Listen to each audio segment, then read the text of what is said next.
Bueno, pues el tema, como dije ayer, que me habéis pedido los ancianos para estos días es enfocarnos en el tema de la Iglesia a la luz del Nuevo Testamento principalmente. Y lo que ayer no dije en la introducción porque no era el momento, pero lo voy a decir ahora. Bueno, antes que nada, todos espero que tengáis vuestra guía de trabajo porque la idea es poder reflexionar, no solamente escuchar, sino recibir aquello que el Señor tenga para darnos como iglesia y quizás como individuos, y que podamos tomar nota de algunas frases, de algunas citas bíblicas, pero también recordáis el tema del eslabón, que algunos no lo pudisteis tomar ayer. Así que yo voy a pedir que si alguien puede pasar el cofre del tesoro para tomar un anillo de oro de aquí, para que nadie se quede sin él, y recuerda que te lo puedo pedir en cualquier momento. Lo tienes que conservar hasta el final, porque al final veremos qué pasa con ese eslabón. Bien, ¿y cuál es la parte que tiene que ver con lo que vamos a ver estos días? Lo que ayer no dije es que hoy más que nunca la Iglesia es un tema de mucha discusión y debate. Desde fuera, por supuesto, pero a veces también desde dentro. Algunos dicen que la Iglesia está pasada de moda, que esto ya no se lleva. Otros afirman que la Iglesia es necesaria, pero que no es apropiada para nuestros tiempos, que se ha quedado desfasada.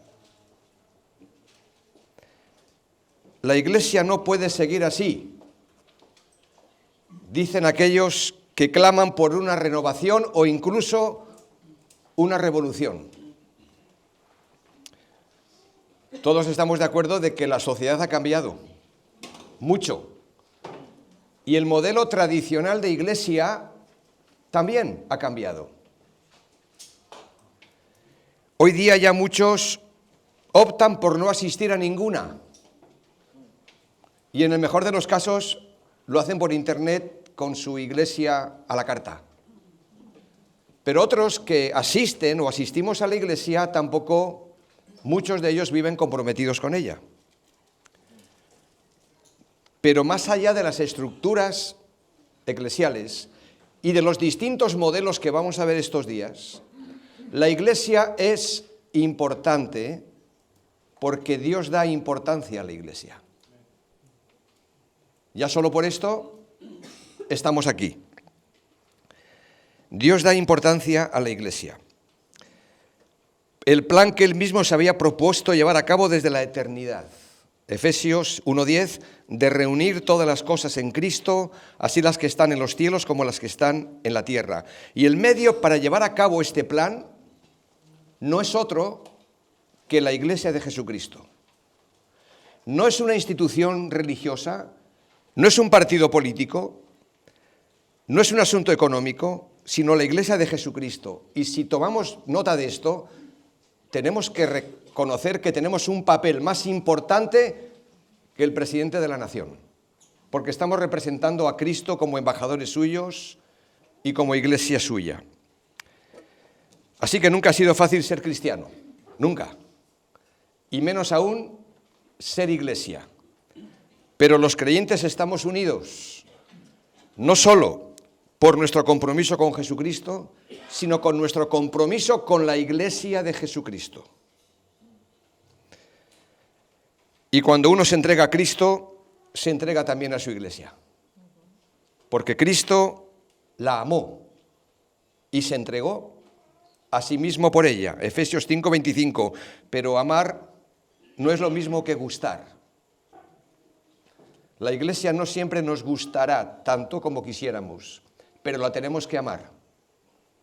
Y aquí los maridos y las esposas sabemos lo que el Señor nos dice en Efesios 5. Muy bien. Por lo tanto, cuando nos acercamos a cualquier iglesia, la de Marín también, la de San Sebastián igualmente. Por cierto, aquí están dos hermanos queridos, Agus y Espe, que nos visitan, viven en Pontevedra, se han venido a vivir a Pontevedra, han dejado San Sebastián. O sea que también Galicia tiene su encanto, por supuesto, para ellos. Pero bueno, la razón por la cual vinieron es porque su hija Diana y su hijo Alan viven aquí, en Pontevedra. Así que Ellos han servido con nosotros en San Sebastián y en las iglesias Aitá por muchos años y es una alegría volveros a ver.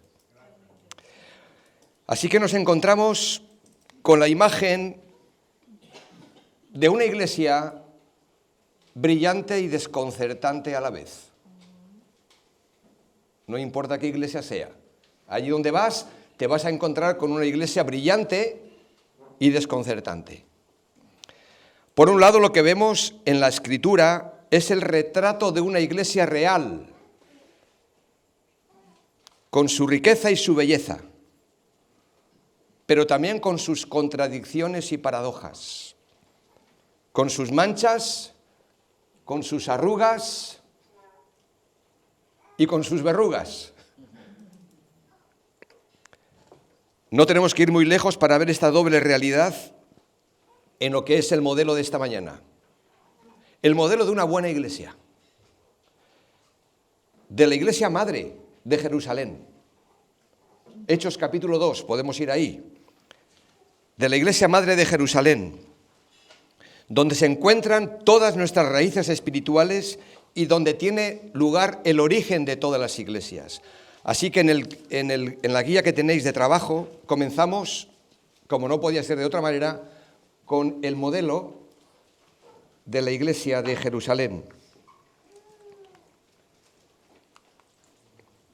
Ahí lo tenéis para que podáis tomar alguna nota que consideréis apropiada.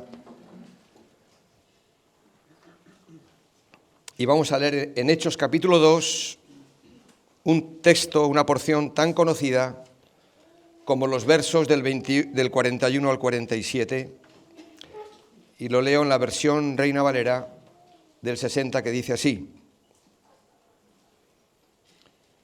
Así que los que recibieron su palabra fueron bautizados, y se añadieron aquel día como 3.000 personas, y perseveraban en la doctrina de los apóstoles, en la comunión unos con otros, en el partimiento del pan y en las oraciones.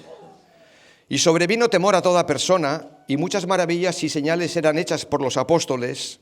Todos los que habían creído estaban juntos y tenían en común todas las cosas, y vendían sus propiedades y sus bienes y las repartían a todos según la necesidad de cada uno.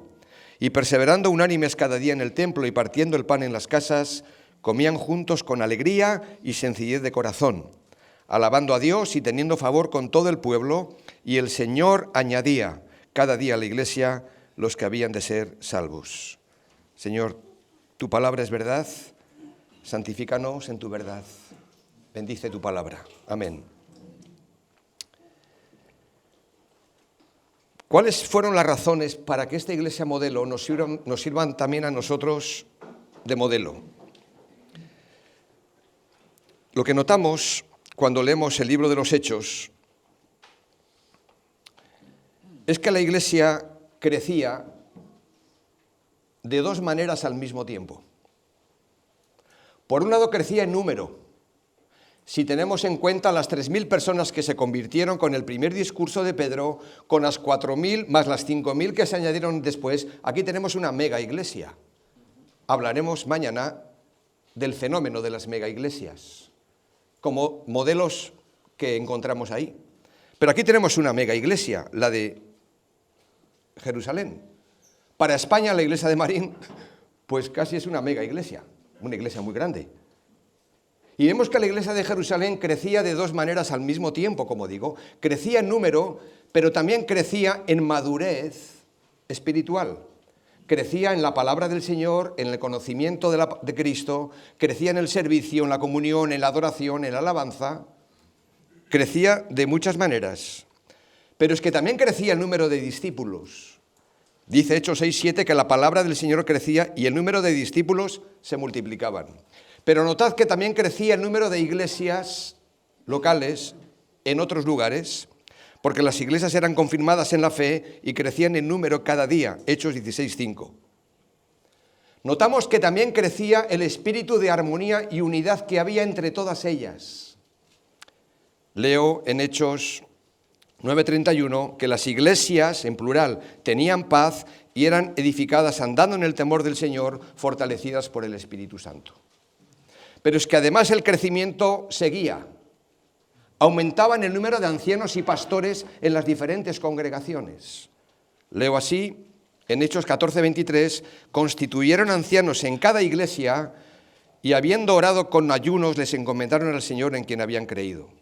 Pero es que además crecía el número de obreros y misioneros. Notad esta progresión, como si fueran los eslabones de una misma cadena.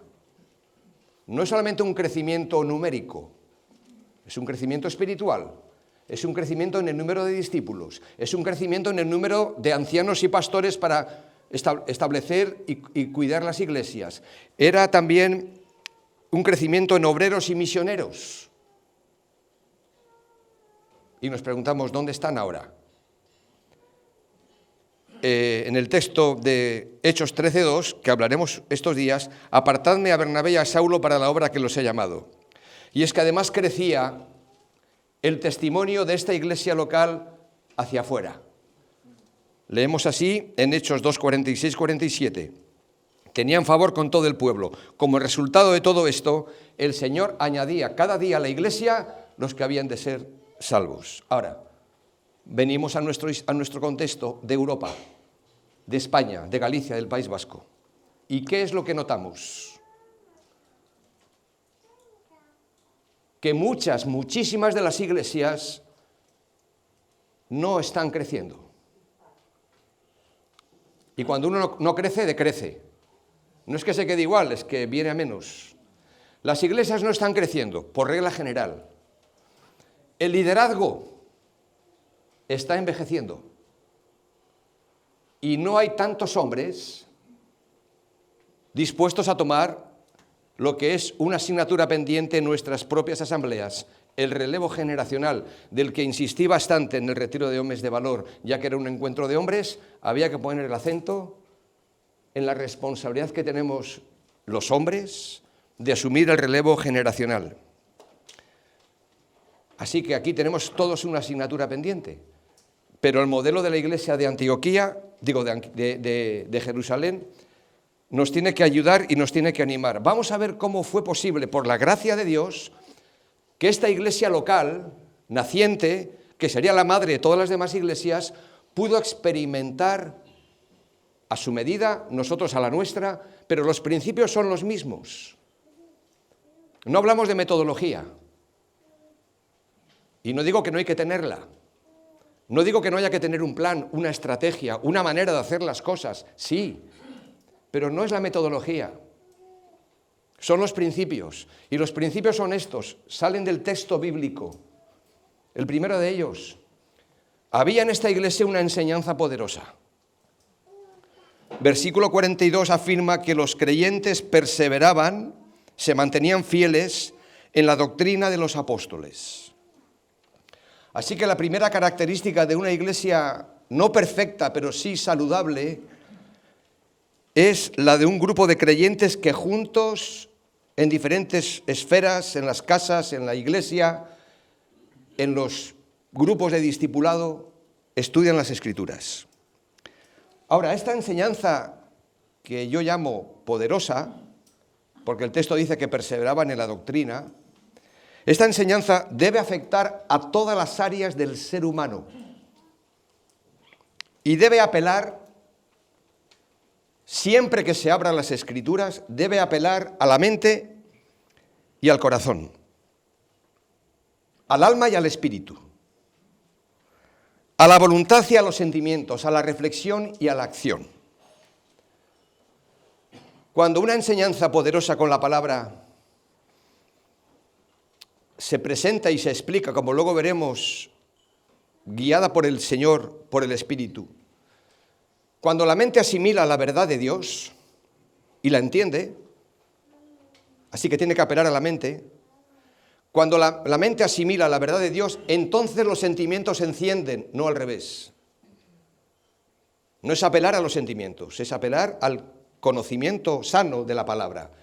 Cuando la mente asimila la verdad de Dios, los sentimientos se encienden, la voluntad es persuadida y como resultado se produce la obediencia.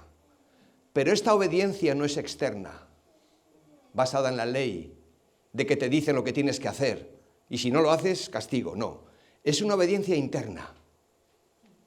de corazón, de convicción, no de emoción, no de religión. Pero primero, el Señor, por su palabra, apela a nuestro entendimiento. Y el modelo para esto, ¿quién si no es el Señor Jesús? En contraste con los predicadores de su tiempo, en contraste con los maestros, buenos maestros de su época, porque los escribas y fariseos no eran malos maestros, ¿no? Otra cosa es que el Señor los criticara por otras causas, pero había escuelas, había seminarios, había institutos, en aquel tiempo también, no a la manera de ahora. Pero la forma en cómo nosotros presentamos y predicamos el Evangelio tiene que estar más ajustado al modelo de Cristo, porque vemos que los escribas y fariseos impartían, digamos que buen conocimiento de la ley, de las Escrituras. No era todo malo.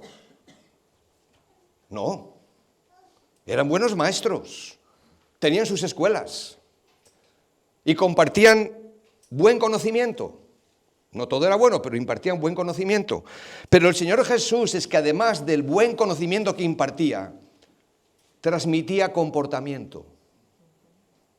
No solo conocimiento, sino comportamiento, encarnando así la palabra que predicaba. Los escribas y fariseos daban información, y buena información, seguramente, pero el Señor Jesús daba formación. Transmitía carácter, estilo de vida por medio de su ejemplo. Los escribas y fariseos llegaban a la cabeza. Información, conocimiento, que hay que tener. Pero es que además de esto el Señor Jesús llegaba al corazón. Los maestros de la ley tenían alumnos en sus escuelas, pero el Señor Jesús tiene discípulos en sus iglesias, y espero que así sea. Y la diferencia es notable, y la enseñanza poderosa también pasa por aquí. Una nota personal para los maestros y predicadores de esta iglesia, que no solamente son los que predican desde el púlpito, son ellos, son los propios ancianos, los que comparten la palabra en un estudio bíblico, un día entre semana.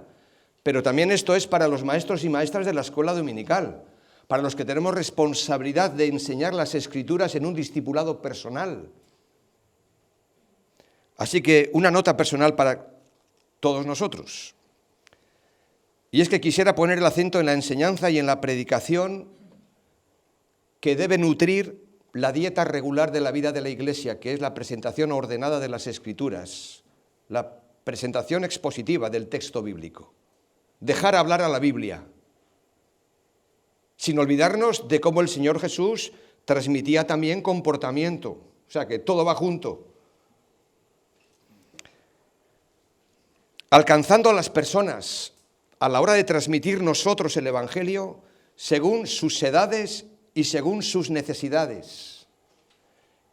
Aprendiendo nosotros primero y enseñando a los demás después a construir puentes, como dice John Stott, me encanta, entre el mundo de la Biblia y el mundo de hoy, para poder explicar la fe. Esto va más allá que dar conceptos buenos, mandamientos, sino que entender primero nosotros y después ayudar a los demás a saber construir puentes. Un mensaje expositivo consiste, como dice la palabra, en exponer, en extraer lo que está dentro del texto, en dejar hablar a la Biblia. Cuando la Biblia habla, Dios habla. Diciendo lo que el texto dice y tomando en cuenta, evidentemente, el contexto. Más amplio, contexto histórico, gramatical, literario, siendo fiel a la enseñanza bíblica y al Evangelio. Aquellos que estáis en taller de predicación, os sonará esto, que no es solamente hablar y predicar y no tomar en cuenta estos elementos. Una enseñanza y predicación expositiva que sea una dieta regular para la vida de cualquier iglesia. Evidentemente hay tiempo para hablar de muchos temas y hay que hablarlos, pero que sea consecutiva, cristocéntrica, pastoral, evangelística, misional, profética, apologética, viva, ilustrativa, atractiva, persuasiva, poderosa, vibrante, explicada con claridad, fidelidad y sensibilidad. Esa es responsabilidad de todos. Aunque no prediques, debes de enseñar lo que dice la palabra a cualquier persona que te pida razones de tu fe. Y la enseñanza bíblica mantiene en equilibrio la fidelidad al texto y la relevancia para nuestro mundo moderno. Es decir, debemos ser bíblicos y relevantes al mismo tiempo. A mí lo que más me entristece es cuando escucho a un joven o a una persona no tan joven de mi propia iglesia que me diga, es que me he aburrido. Los jóvenes a veces te lo dicen, tal y como lo sienten. Y si no te lo dicen, lo están pensando. Con esto no quiero decir que tengamos que hacer divertida la enseñanza o la predicación o las actividades de la iglesia, pero tenemos que tomarnos muy en serio la fidelidad al texto, decir lo que el texto dice y al mismo tiempo ser relevantes para el momento en que la gente está viviendo y nosotros estamos viviendo. Tenemos que estudiar pues el texto bíblico como el escenario moderno. Creo que fue un autor que dijo que tenemos que llevar la Biblia en una mano y el periódico en la otra, como diciendo, hay una interconexión natural. Claro, comenzamos por la fidelidad al texto, la escritura. No comenzamos por ser relevantes sin más o demasiado pragmáticos. La escritura y la cultura. La enseñanza poderosa surge de dos grandes amores, diría yo. El amor a la palabra y el amor a las personas. Si quitamos el ancla de la enseñanza y predicación expositiva, puede que la iglesia crezca, porque veremos otros modelos, donde a lo mejor no se predica tanto la palabra y hay iglesias que crecen, y mucho. Ahora, el crecimiento de una iglesia no significa de que el Señor necesariamente la esté bendiciendo porque esté predicando. Igual no predican la palabra como nosotros esperaríamos. Pero aquí lo que vemos es que si quitamos el ancla de la presentación expositiva del Evangelio, puede que permanezcamos en el mismo lugar por un tiempo. Pero al final el viento, las olas y las modas nos llevarán en otra dirección. Las iglesias crecen y se fortalecen cuando organizan su vida en torno a la palabra, en una enseñanza integral, poderosa. Así que si quieres una iglesia sana y sólida, no te enfoques en lo que asombra, sino en lo que transforma. Predica la palabra. 2 Timoteo, capítulo 4, versículo 2, el consejo de Pablo a Timoteo. Así que la enseñanza y la predicación expositiva es muy importante. Empezamos por ahí, porque el texto comienza por ahí. Perseveraban, en primer lugar, en la doctrina de los apóstoles. Pero mirad, una iglesia no se puede alimentar ni sostener con un muy buen mensaje, contando con que lo haya el domingo por la mañana. Esta dieta es necesaria, pero no es suficiente. ¿Estamos de acuerdo, no? Porque como diría don José María Martínez, ya con el Señor, después de que acabas de predicar o de enseñar o de discipular, hay muchas preguntas que surgen y que hay que estar ahí para saber contestar. Por lo tanto, el texto sigue, que perseveraban también en la comunión unos con otros. Es decir, había una comunión, la ha llamado armoniosa. No solamente que estaban juntos, sino que tenían comunión unos con otros. Y aquí estamos hablando del compañerismo, del cuidado mutuo entre nosotros. Otro eslabón de la cadena. Sabéis que un eslabón no hace cadena, ¿verdad? La enseñanza en una iglesia puede ser muy buena, pero si no hay relaciones interpersonales, si no hay cuidado los unos a los otros, nos falta algo grande, importante. Así que estamos hablando del compañerismo, y el término koinonía, como sabéis bien, describe aquello que tenemos en común.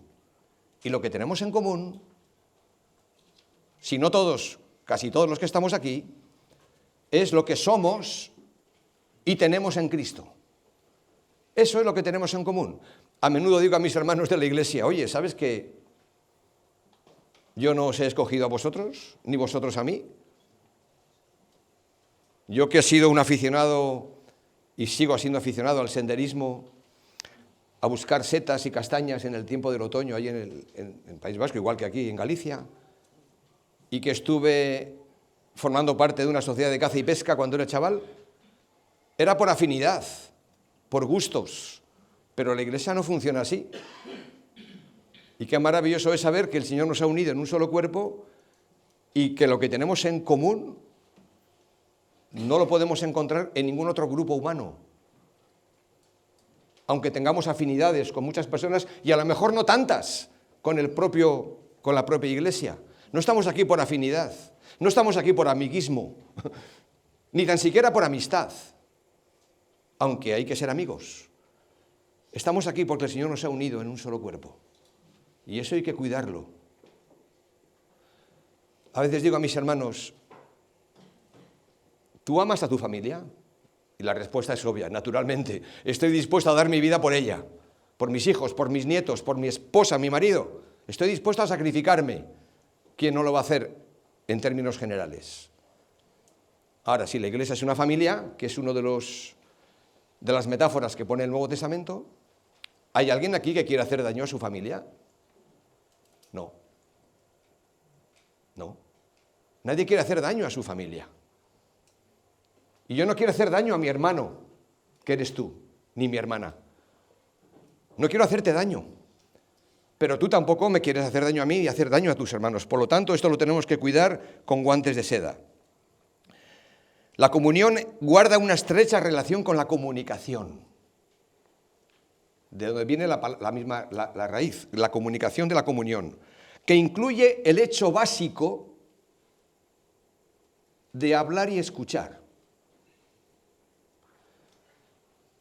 Nuestro amor al Señor comienza por escucharle a Él primero, antes de hablar. Piénsalo. Y nuestro amor hacia los hermanos comienza también por escucharles a ellos primero, antes de hablar. Ahora, piensa un momento en tu circunstancia personal. ¿Eres de los que enseguida cuentan lo que te pasa, que enseguida dices lo que quieres que los demás escuchen? ¿O eres de los que... ¿Cómo estás? ¿Tienes algo que decirme? Quiero saber de ti, cuéntame tu historia, si tienes confianza. Entonces, el amor a los hermanos comienza por aprender a escuchar primero. Y habrá tiempo de hablar y de decir lo que nos duele, lo que nos pasa. Todos hemos tenido la experiencia de abrazarnos en tiempos de crisis. Todos. Quizás no podamos cambiar los acontecimientos, pero podremos sobrevivir a ellos si nos sentimos amados. El versículo 41 nos dice que los que recibieron su palabra fueron bautizados y se añadieron aquel día, más allá del número. La pregunta es, y tú me puedes responder, ¿cómo que se añadieron? ¿Dónde se añadieron? ¿A dónde fueron? ¿Dónde fueron incluidos? Y respuesta, y se añadieron aquel día, cuando escucharon el Evangelio y se arrepintieron y aceptaron la palabra de Dios, ¿se añadieron dónde? A la Iglesia, de la cual antes no sabían ni formaban parte. Pero ahora sí, no solamente a la Iglesia universal, de todos los creyentes en todas las épocas, en todos los tiempos, sino a una iglesia local en particular, donde todo esto se tiene que manifestar. Así que, aunque esto pueda ser una obviedad, en nuestro contexto de iglesias jóvenes lo tenemos que repetir, porque el bautismo no es solamente un símbolo de salvación, donde doy testimonio de mi fe, de que he creído en Cristo, de que he sido salvo por la gracia de Dios, por medio de la fe, sino que el bautismo también es un símbolo de comunión. Es decir, no solamente hemos sido llamados a creer, hemos sido llamados a pertenecer. A pertenecer. Cuando a veces llegan hermanos a nuestra congregación con malas experiencias de otras iglesias, heridos, porque hay abuso de poder a veces, o simplemente porque el hermano nos ha dejado conducir, hay de todo. Dice, oye, es que yo no quiero ser miembro de esta iglesia y nada más entrar, ¿eh? Digo, no, tranquilo. Pero ¿sabes que es importante que pertenezcas al cuerpo de Cristo y a una iglesia local? Y omitimos el término membresía porque parece que te tienes que afiliar a un partido. Es cierto que la palabra membresía no está en el Nuevo Testamento, pero el concepto sí, y es muy importante. Saber que eres miembro del cuerpo de Cristo y de una iglesia local en particular. Pero a nosotros nos ayuda en según qué situaciones decir, mira, no membresía, pero sí pertenencia. No puedes ir por libre, y lo sabes. Si eres creyente, y lo sabes. ¿Que has tenido malas experiencias? Lo entendemos. Pero tienes que entender que es una familia y que te hará bien pertenecer a ella. Y si luego tenemos que hablar de membresía, hablamos de membresía. Es por eso que la iglesia, la palabra iglesia, los llamados fuera, quiere decir personas, no edificios, aunque los tengamos. Iglesia quiere decir personas, no edificios ni tampoco programas, aunque los tengamos. Personas que escuchan la palabra, que se cuidan entre sí, que se sirven mutuamente, que lloran juntos, que ríen juntos, que fraguan relaciones y que juntos siguen al Señor. Esta relación, además, es vital para que el mundo crea. Por supuesto, la predicación del Evangelio lo es también. Pero dice el Señor Jesús que esta relación es vital para que el mundo crea, pues el amor a Dios es inseparable del amor al prójimo. Pues de estos dos mandamientos dependen toda la ley y los profetas. Mateo 22:20. En esto conocerán que sois mis discípulos. ¿Tiene que haber buena enseñanza? Naturalmente, porque la gente tiene que venir al conocimiento de la verdad por medio de la palabra de Dios, no por medio de nuestras relaciones. Pero tienen que ver que nuestras relaciones acompañan al mensaje que predicamos. Son cosas obvias que todos entendemos. Así que en todo el Nuevo Testamento se recalca una y otra vez la importancia de la unanimidad entre nosotros. Este es el clamor del apóstol en todas sus cartas. Unánimes entre vosotros, solícitos en guardar la unidad en el vínculo de la paz. Cuando el Nuevo Testamento insiste tanto en diferentes áreas es porque hay una preocupación no desmedida, pero una preocupación muy grande por parte del apóstol. Porque él sabe lo que está en juego y nosotros también. Unánimes entre vosotros. Y esta unidad es cierto que no la tenemos que crear. Ya está hecha. Pero sí la tenemos que saber expresar, guardar, cuidar. Esa es nuestra parte. La unidad está hecha, pero nosotros la tenemos que expresar. Y la palabra de Dios aquí nos da indicaciones muy claras de cómo hacerlo. Aunque no está ahí en vuestras notas, tenemos el modelo del Nuevo Testamento de la Iglesia del Señor que dice: con toda humildad y mansedumbre, soportándoos con paciencia los unos a los otros en amor. Aquí tenemos el modelo bíblico, pero tenemos el modelo trinitario, para que podamos ver que son modelos referentes para cómo nosotros como Iglesia podamos imitar. Dice en Efesios 4, 5 y 6, en el seno de la Trinidad, cuando dice el apóstol, un Espíritu, un Señor, un Dios y Padre de todos. En esta sencilla declaración aparece la unidad que vemos reflejada en la Trinidad. Tenemos el modelo del Señor Jesús. ¿Por qué será que en su discurso de despedida quiso dejar claro posiblemente lo más significativo y lo que siempre está en peligro en la vida de cualquier congregación? Juan capítulo 17. Dice el versículo 21, para que sean uno. Dice el verso 22, para que sean uno, así como nosotros somos uno. Y el versículo 23, para que sean perfectos en unidad. Así que la doctrina, la enseñanza del Nuevo Testamento es muy clara a la hora de mostrarnos modelos a seguir. Y alguien me dirá, ¿me puedes dar un modelo de carne y hueso? El Señor Jesús es un modelo de carne y hueso. Él lo dijo, vale. Si esto te resulta demasiado elevado, pues el modelo de carne y hueso que tenemos para imitar es la propia Iglesia de Jerusalén, que dice el texto que perseveraban en la comunión, unos con otros. donde esta unidad y se manifestaba en medio de la vida de su pueblo. Nosotros estamos en el barrio de Amara. Algunos lo habéis visitado. Otros hace tiempo, como me decía hoy un hermano que ha estado dedicado a la mar, creo que me dijo su nombre, José, ¿puede ser? ¿Sí? ¿Dónde estás, José? Muy bien. Y me dijo que cuando llegó allí hace algunos años no encontró la iglesia. Pues ahora es muy fácil encontrarla, porque está en línea recta a 300 metros del estadio de Anoeta, de la Real Sociedad. Eso sí, espero que si algún día vienes a ver a la Real Sociedad jugando contra... ¿Cuál es vuestro equipo aquí? ¿El Celta o el Coruña? ¿Cuál? ¿El Celta? Pues si viene cualquier equipo gallego a jugar a Anoeta, espero que primero os paséis por la iglesia, ¿vale? Y si juega el domingo por la tarde, pues podéis estar en el culto de la mañana en la iglesia. Vale. Entonces estamos a 300 metros. ¿Qué quiero decir con esto? Estamos rodeadísimos de una escuela pública enfrente, de muchísimos comercios al lado, de muchísima gente que entra y sale, digamos, incluso en la iglesia. Y una iglesia que vive en armonía y en unidad, no que sea perfecta, una iglesia que aprende a vivir en armonía y en unidad, tiene una buena parte del testimonio ganado delante de la sociedad. Eso pasa en cualquier barrio, en cualquier lugar, en cualquier iglesia.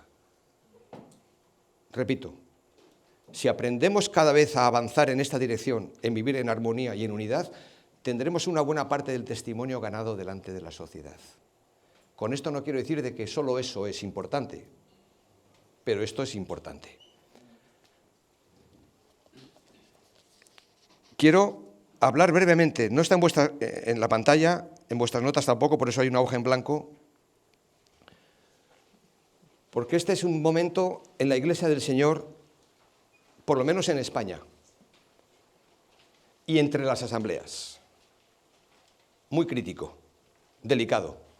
Tuvimos recientemente, el pasado fin de semana, un encuentro en Madrid abierto a todas las asambleas de hermanos de España que quisieran estar. Fuimos un grupo grande, casi 300 personas, pero comparativamente pequeño con lo que sería la suma de todas las asambleas que hay en España, que no están precisamente viniendo a más, sino en todo caso a menos, pero hay muchísimas asambleas. Y seguramente en Galicia, Madrid y Barcelona más que en ningún otro territorio. Así que no es que fuéramos 300, es que faltaban 800, por decir algo. Y yo creo que tenemos que tomar conciencia de la importancia que tiene cuidar nuestra iglesia local y cuidar la comunión con las demás iglesias. No vale que sálvese quien pueda.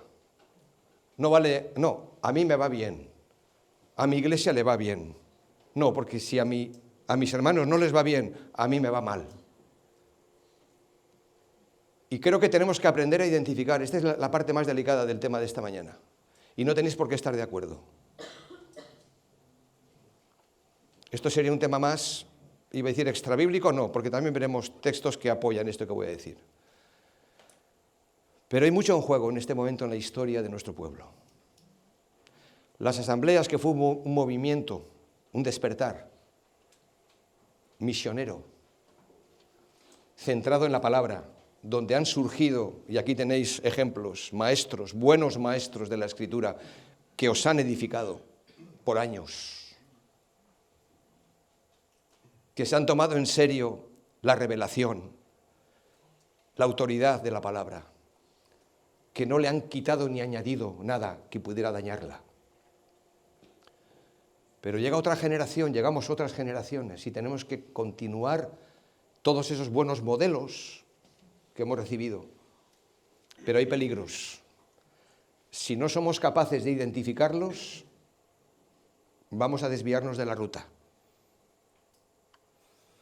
Y como digo, no están, pero los voy a mencionar. Algo de esto se habló en el encuentro, aunque no exactamente igual, pero yo los voy a mencionar porque ya lo tenía preparado antes. El primer obstáculo para la comunión son los personalismos, que han existido siempre, Esto no es algo nuevo, pero que esto ha dañado mucho a la Iglesia del Señor a través de los siglos. Hoy me decía un hermano, oye, me ayuda mucho leer la historia de la Iglesia, naturalmente. cuando lees la historia de la Iglesia vas a ver errores, aciertos, fallos que nosotros podemos estar cometiendo y pensamos que son nuevos. No. Pablo ya tuvo que corregir esto al escribir a los Corintios, cuando les dijo, yo soy de Pablo, decían algunos, y yo de Apolos, yo de Cefas y yo de Cristo. Podemos cambiar estos nombres por pastores, maestros de la palabra, a los cuales debemos honra, pero más allá de eso no. Pero a veces hemos hecho de esos maestros y pastores pues la línea a seguir como si fuéramos nosotros o como si fueran ellos quienes deben estar en el centro. Dice Pablo, ¿acaso está dividido Cristo? La respuesta es obvia. ¿Me podéis decir cuál es la respuesta? No. Repito, ¿acaso está dividido Cristo? No escucho. ¿Acaso está dividido Cristo? No. Pero de cara a los demás, incluso de cara a los nuevos en la fe, a la propia Iglesia, pareciera que sí, que lo hemos troceado, ¿no? Y Pablo sigue diciendo, estoy en el capítulo 1 de 1 Corintios 12 y 13, ¿qué es Pablo? ¿Qué es Apolos? Y seguro que lo diría con fuerza, ¿o qué somos nosotros? Y él mismo da la respuesta, servidores por medio de los cuales habéis creído. Tenemos que volver a estos principios, porque los ministerios con nombre propio ensombrecen al Señor Jesús y empobrecen la relación entre nosotros. Cuidado pues con esto, y también cuidado con los lazos familiares que a veces se dan en las congregaciones y los personalismos que a veces surgen de ahí. Aún recuerdo un caso nuestro, y nuestra iglesia todavía no es una iglesia, ahora ya está empezando a ser, Ya están nuestros hijos y los hijos de los creyentes de hace unos años, están nuestros nietos, así que ya hay una tercera generación en nuestra iglesia, no os cuento las que hay aquí y las que habéis venido transmitiendo de generación en generación. Pero aún recuerdo el caso de haber amonestado nosotros a un joven, con motivos, con razón, y los padres en lugar de corregirle a él se enfadan con los ancianos. A veces separar los lazos familiares que pueden traer personalismos es delicado. Hermanos, la Iglesia de Jesucristo no tiene dueños y no tiene señores, tiene servidores y somos todos y cada uno de nosotros. Amén.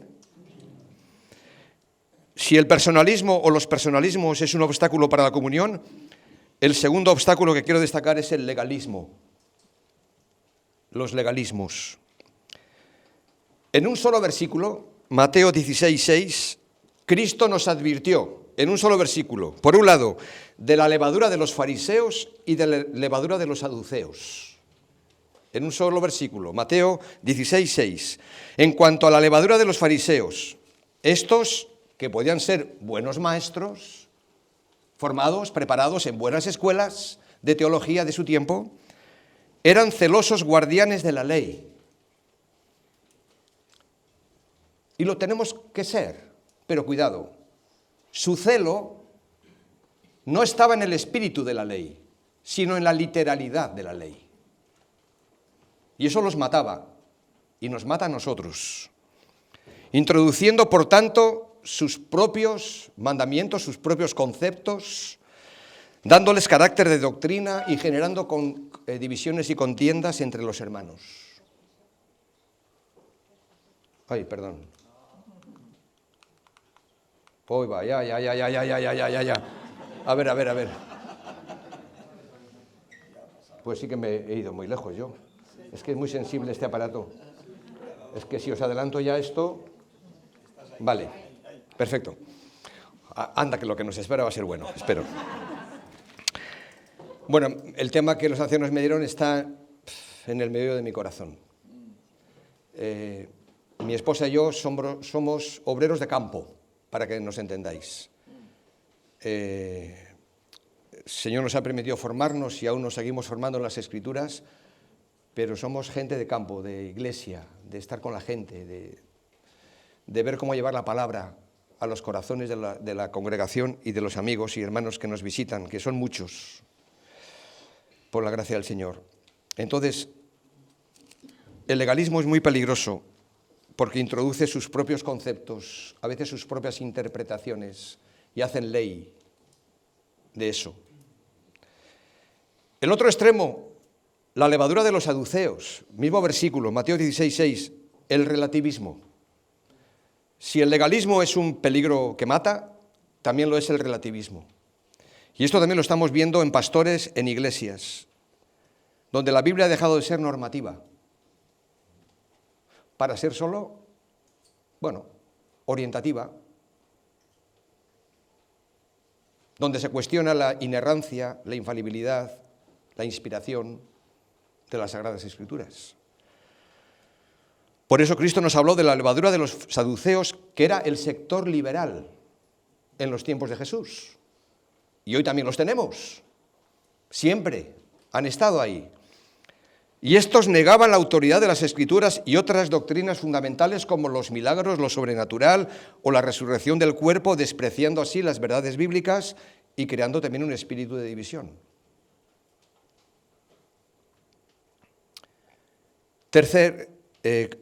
Cuarto obstáculo que yo quisiera destacar. Hemos dicho, ¿me lo podéis decir en voz alta? Primero, personalismos, legalismo, relativismo y en último lugar, el separatismo, que viene muy marcado por la corriente individualista que estamos todos padeciendo desde hace ya varias décadas. ¿Qué es el separatismo? El separatismo es una actitud, comienza siendo una actitud exclusivista, que me lleva a decir a mí, si caigo en ese error, que solo mi iglesia tiene la verdad, o que solo mi doctrina es la correcta. Y esto ha infectado a todas las denominaciones a lo largo de la historia de la iglesia. Esta es una actitud de orgullo, es una actitud de menosprecio hacia quien no piensa igual y que nos lleva a no relacionarnos con otras iglesias ni con otros hermanos. Y creamos compartimentos cerrados, estancos, no me importa qué énfasis doctrinal sea. Alguien me dijo una vez, y esto me ayudó a pensar, me dijo alguien, Jaime, el orgullo no es fácil de detectar, porque nadie se va a presentar diciendo, que yo soy orgulloso, ¿sabes? Aunque si hay que decirlo, nos tendremos que poner todos en pie y decir, somos todos orgullosos. Somos todos orgullosos. Es el pecado capital. Vale. Y esta persona me dijo, mira, el orgullo es como el mal aliento. ¿Como el mal aliento? Digo, sí. Que todos los demás se dan cuenta, menos el que lo lleva. Y es verdad, a veces nosotros no somos conscientes y vamos diciendo o presumiendo o asentando bases o diciendo. Una cosa es tener convicciones, que hay que tenerlas. Otra cosa es cómo transmites esas convicciones y cómo dejas a los demás de bien o mal parados. Roberto Chapman, misionero en España, en su libro, dice que la humildad es el secreto de la comunión y el orgullo, el origen de la división. Estamos siguiendo el modelo de la Iglesia de Jerusalén, hemos hecho aquí un paréntesis para hablar de estos peligros y seguimos con la adoración. Porque dice el texto que perseveraban en la doctrina de los apóstoles, había una enseñanza poderosa, perseveraban en la comunión, en las relaciones unos con otros, y digo que armoniosa porque el sentir era uno solo y eso lo veía el pueblo. El sentir era muy claro, la unidad era manifiesta. Y no es solamente comunión, sin más, sino armoniosa. Y luego había una adoración gozosa. Versículo 42... En el momento del partimiento del pan, en las oraciones, que aunque aquí no aparezca la palabra música o cántico, en otros textos de la Escritura sí, y quizá lo podemos dar por sentado, pero la adoración no es solamente cantar con música o sin ella. Y los hijos de Dios celebramos el Día del Señor en nuestras asambleas y en muchas otras iglesias participamos del pan y del vino cada primer día de la semana. Pero esto lo hacemos no solo porque la iglesia del primer siglo lo hacía, no es una cuestión de tradición, sino porque necesitamos mirar a Cristo con frecuencia. Precisamente porque somos olvidadizos. Y lo hacemos en memoria de. La adoración, pues, en nuestros cultos, en nuestras reuniones, esto ya sé que lo tenéis muy claro, pero otra vez conviene recordarlo. La adoración ha de estar centrada en Cristo y en su palabra, dando libertad al Espíritu Santo en medio de nuestras reuniones, haciendo que sean hechas decentemente, con orden, en la libertad del Espíritu, en torno a Cristo, a su mesa, a su palabra, y que nuestros cultos sean marcados también por la sencillez del hermano que preside y la participación también de los hermanos en la adoración, con cánticos, con himnos, que sean apropiados para la ocasión. Esto que puede parecer tan obvio a veces no lo es. Pero no sé cuántos de nosotros tenemos la práctica. Nuestro misionero, el que fue misionero Juan Miller de nuestra iglesia, siempre nos decía, hermanos, que cuando llegue el sábado por la noche hay que acostarse temprano. Hacer el culto familiar por la mañana, el domingo. Los padres con niños yo creo que lo tienen un poquito más difícil. Y venir a la iglesia puntuales, arreglados, preparados para tener un encuentro personal con el Señor, habiendo orado para que el Señor guíe el culto que vamos a tener, procurando no llegar con prisas, nerviosos, donde ya no nos dan ganas casi ni de escuchar o de cantar porque venimos todos muy alterados. Bueno, una adoración gozosa que el Señor nos permita seguir teniendo. Un servicio amoroso. Versículos 43 al 45 nos habla de cómo las iglesias o los hermanos en esta iglesia pues participaban, había temor a toda persona. Es cierto que muchas maravillas y señales eran hechas por los apóstoles, los hermanos tenían en común todas las cosas. Esto nos habla de servicio, más allá de tener que aplicar la literalidad de este texto a nuestro contexto. Esto no está en contra de la propiedad privada, no está en contra de la propiedad privada. Algunos compañeros socialistas o comunistas me dicen, ¿ves? Ya la Biblia nos invita a que aquí nadie tiene que tener nada suyo, sino que tiene que estar puesto al servicio de todos. No, la palabra de Dios no está en contra de la propiedad privada. Lo que está en contra es que esa propiedad sea exclusivamente para ti o para mí. Decía Martín Lutero que los bienes que no son compartidos son bienes robados. Así que tenemos que compartir lo que el Señor nos da y ponerlo al servicio de Él y de los demás conforme a las necesidades que van surgiendo. Adoración y servicio son conceptos que van muy unidos. Mirad Mateo 4:10. Al Señor tu Dios adorarás y a Él solo servirás. Pero interesante, el orden creo que no es casual. Primero viene la adoración, luego viene el servicio, que es hecho con mayor gozo y con mayor libertad después de haber adorado al Señor y después de estar adorando al Señor como un estilo de vida. Por lo tanto, los creyentes, cada uno, somos llamados al servicio o al ministerio. Y esto no es privilegio de unos pocos. Esto es la doctrina universal del sacerdocio que redescubrió la Reforma. Todos somos siervos. Así como todos hemos sido salvos por gracia, los que en Cristo hemos creído, hemos sido santos, apartados para Él, salvos, santos y siervos. En un mismo llamado. Entran las tres cosas. Por lo tanto, si alguien aquí, donde el Señor te haya puesto, no tiene que ser en las cuatro paredes de tu iglesia local, allí donde el Señor te haya puesto, no eres un siervo o una sierva, hay algo que no hemos entendido. Porque el servicio no es algo que hacemos en un lugar y en una hora determinada. A mí me sorprende a veces en algunas iglesias grandes que he visto, que llegan los músicos o llega el predicador en el momento en que tiene que predicar y luego se va, y antes no ha estado. O el músico profesional, o no tan profesional, que llega en el momento en que empieza la alabanza y cuando termina la alabanza ni se queda a escuchar el mensaje. Aquí hemos tenido que ordenar, incluso en nuestra iglesia, a los que sirven en la alabanza. Primero, no puedes venir a la iglesia solamente cuando te toque predicar o tocar, porque entonces no debes estar en el grupo de alabanza. A los predicadores, lo mismo. No puedes venir a predicar solo cuando te toca predicar y estás en la lista. Si no estás para recibir la palabra cuando predica otro, no eres candidato a predicar en la iglesia. Oye, nos hemos tenido que poner un poquito firmes. Porque entendemos erróneamente que el servicio es algo que hacemos en un lugar y a una hora determinada. No, el servicio es un estilo de vida.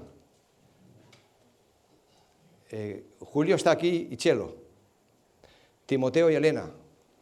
Yo ayer le miraba a Timoteo en la velada y creo que los dos sin palabras nos estábamos diciendo, ¿y qué hacemos nosotros aquí a estas horas de la noche con esta música que no sabemos quiénes son los que cantan? Porque encima ponían nada. Si no me ha dado tiempo a escuchar nada, a mí. Yo era incapaz de saber quién cantaba y quién era el autor. Dejarme un poquito más de espacio. Ponerme algún cántico de Serrat, por favor, o de Sabina. Bueno, de Sabina. Me gusta porque es un poeta callejero y encaja muy bien con la sociedad de nuestro tiempo. Me gusta escucharle por eso, no porque esté de acuerdo con sus canciones. Pero nada de Sabina, nada de Serrat, nada de Pachandión, con toda la mar detrás. Por favor. Bueno, el caso es que... Pero ahí estaba Timoteo y Elena con su muleta. Oye, es que estén aquí vuestros obreros, pastores, misioneros. Los ancianos lo puedo entender, porque los ancianos no pueden faltar al retiro de iglesia. Pero que Timoteo o Julio, que estén aquí para escuchar, eso es un valor. Y en la iglesia pasa igual. Nada de crear este concepto profesionalista de que yo toco cuando me toca tocar. O predico cuando estoy en la lista, y si no, no. El servicio es mucho más que esto, es un estilo de vida. Hermanos, ahora, los que ya estáis sirviendo de corazón al Señor, aquí quiero hacer un apunte. A menos que sirvamos al Señor y a las personas movidos por el amor de Cristo, dejaremos de hacerlo. O serviremos de manera mecánica. A veces uno encuentra... Hablo de mi propia congregación también. Hermanos que están sirviendo fielmente por años, pero lo hacen ya casi como en el cumplimiento del deber. Hermanos responsables, comprometidos, llueva o no llueva, están ahí. Fantástico. Pero cuidado con servir solo en el cumplimiento del deber. Y todos corremos este peligro. Bueno, me toca, estoy en la lista, bueno, tengo que ir, me he comprometido, soy fiel, y es importante... a las duras y a las maduras estar ahí.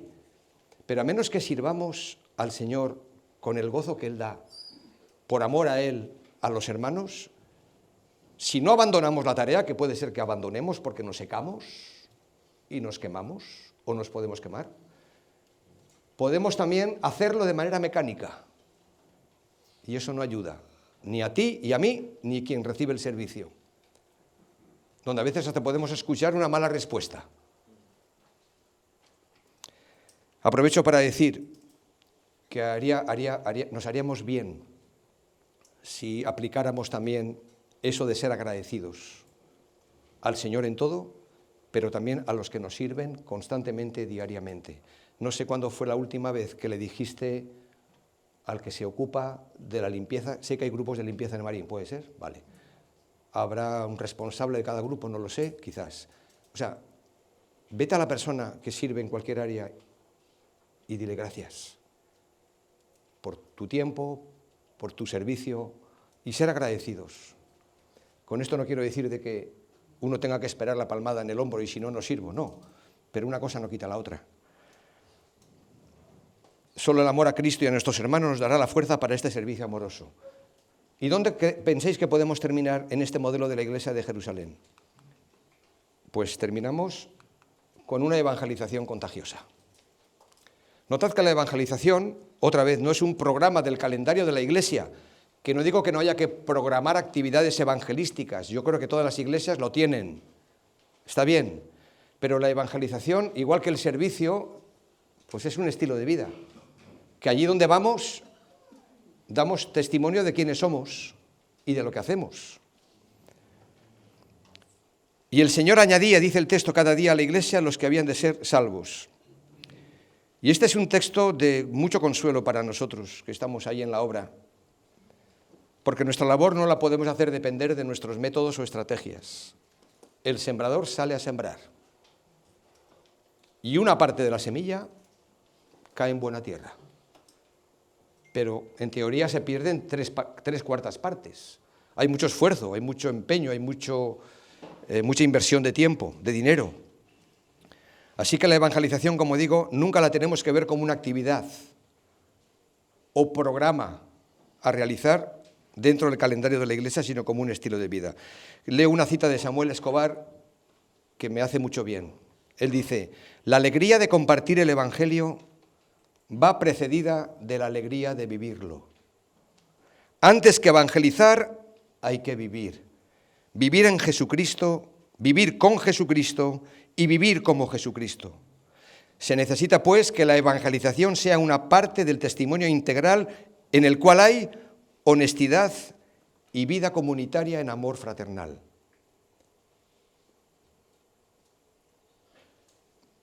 Yo no tengo nada en contra, de hecho lo hago, de llevar siempre algunos folletos evangelísticos cuando se presenta una oportunidad natural de entregarlo.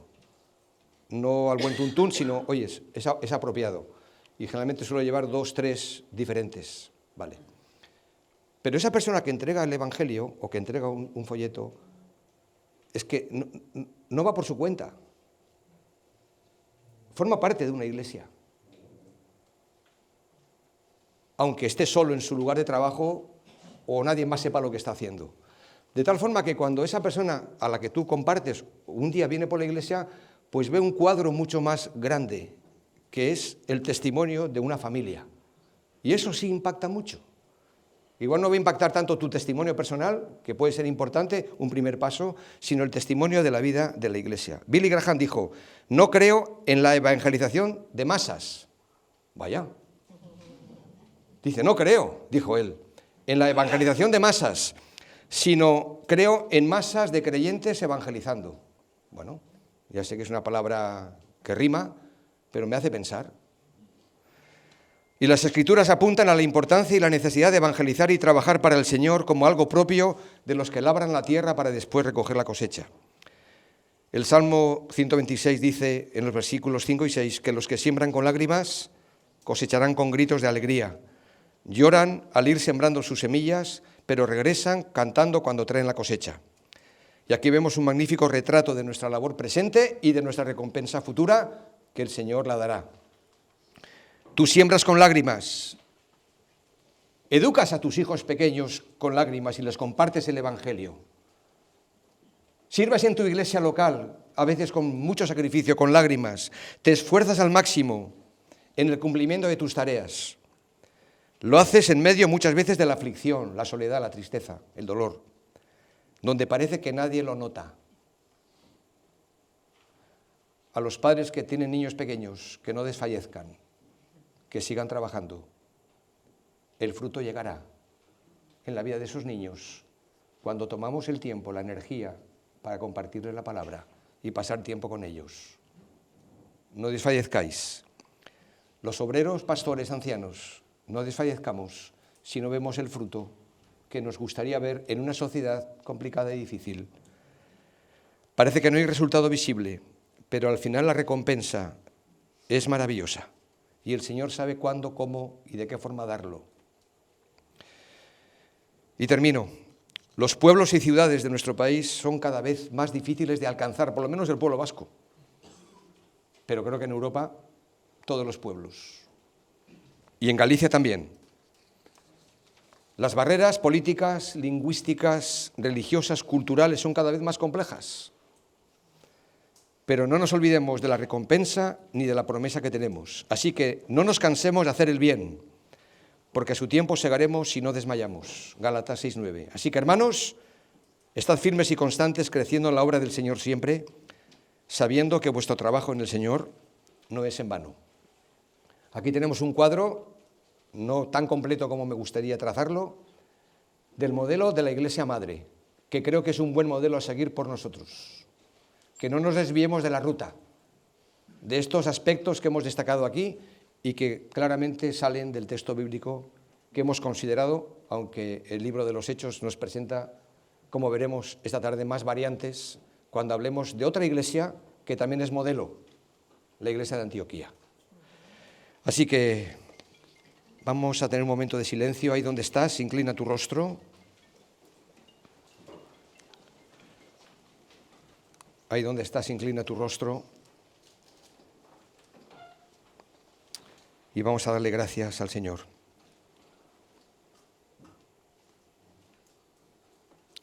Señor, en realidad tú nos has traído aquí. Es cierto que nosotros hemos decidido venir, pero tú nos has impulsado. Incluso hay personas que están por primera vez y quizás hay alguien que no tenía pensado venir, pero tú nos has traído. Y nos has traído para que nos podamos sentar juntos a tus pies. Escucharte a ti primero y ver tu corazón, Señor, de amor y de compasión hacia tu pueblo y hacia este mundo que tú lo creaste un día perfecto y lo diseñaste perfecto. Señor, ayúdanos a no desviarnos de la ruta, a tener algunas ideas clarísimas de cómo una iglesia puede crecer sana, no perfecta, pero sí saludable. Señor, descubrimos en tu palabra que cuando una iglesia está sana, el crecimiento tú lo das y no buscamos el crecimiento, buscamos la salud de nuestras propias vidas espirituales y de tu pueblo. Así que, Señor, ayúdanos a centrar nuestra atención también en estos aspectos que hemos visto. Bendice tu palabra en nuestros corazones. Amén.